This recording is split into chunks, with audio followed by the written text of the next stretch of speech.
Now mourning has turned to anger and confrontation in the Turkish town of Soma, where 300 miners died earlier this week. The trouble broke out when the demonstrators were confronted by rows of riot police who ordered them to disperse. Earlier, the mine operators denied any negligence over the accident. Well, the tragedy seems to be fueling some resentment at the ruling and business class in Turkey. The Prime Minister Recep Tayyip Erdogan has been facing criticisms over alleged corruption, which he denies. So, how far could this anger tap into existing political discontent and even perhaps destabilise the government? I'm joined now by Turkey analyst Ziya Meral. Ziya, so what could the political fallout of this be for Recep Tayyip Erdogan? At the moment, it's not clear, Zainab, for various reasons. I think the voting patterns have been quite fixed and predictable in Turkey. We have seen that unfolding in the March elections. As Prime Minister Erdogan is gearing towards presidential elections in August, there might very well be a slight drop down in its votes towards him because of his attitude to publicly he demonstrated. However, the country is already quite polarized, so it is very difficult to forecast how worse things can get in Turkey socially and politically. Let's just look, though, at this issue of an aide to Mr. Erdogan, featured all over the press, all over the world, kicking one of those mourners in Soma. That's not going to really help very much. Not a good image, is it? Sadly, it is not. It's not a good image for Turkey. It's not a good image for Prime Minister's office.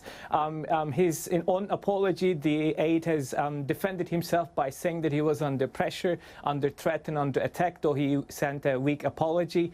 Some AKP voices and pro-government voices have defended his actions, saying he is a youthful man who felt pressured and he was being attacked. None of these are acceptable, and sadly, he has to step down to uphold the government's credibility. Given the polarization in the country, some might very well see a legitimization in what he has done. But I think even among the AKP voters, as we can see in social media and articles, we do see a nationwide condemnation of what he has done, and he simply has to resign. Right, but you know, this situation has really put the focus on the fact that Turkey's economy is faltering a bit. And you are seeing that it is, to some extent, a country of the haves and have-nots, and that this may somehow feed into that kind of sentiment. Perhaps. I think, excuse me, the fact that we have seen a tragic decline in working conditions in the country, there's been a lot of critical reports emerging last 2-3 years. In fact, even 20 days ago, 50 opposition MPs have submitted to Parliament a request for a debate on the Soma mine itself. I think there is a growing sense that while there's an economic boom in the country, some people are getting really rich, the workers are not necessarily seeing benefits of it. However, at the same time, social services have increased in Turkey, and investments in healthcare as well as education and other social services have increased. But I think there is going to be a serious discussion from now on how Turkey can sustain a rapid privatization, a rapid economic growth in line with international standards of labor rights. And I think that's the main question that needs to be addressed from now on by the AKP. And briefly, investigation is ongoing into the circumstances of this accident. As you say, there were some people who pointed to the fact that there were safety defects. If that is proved somehow, that could be very significant.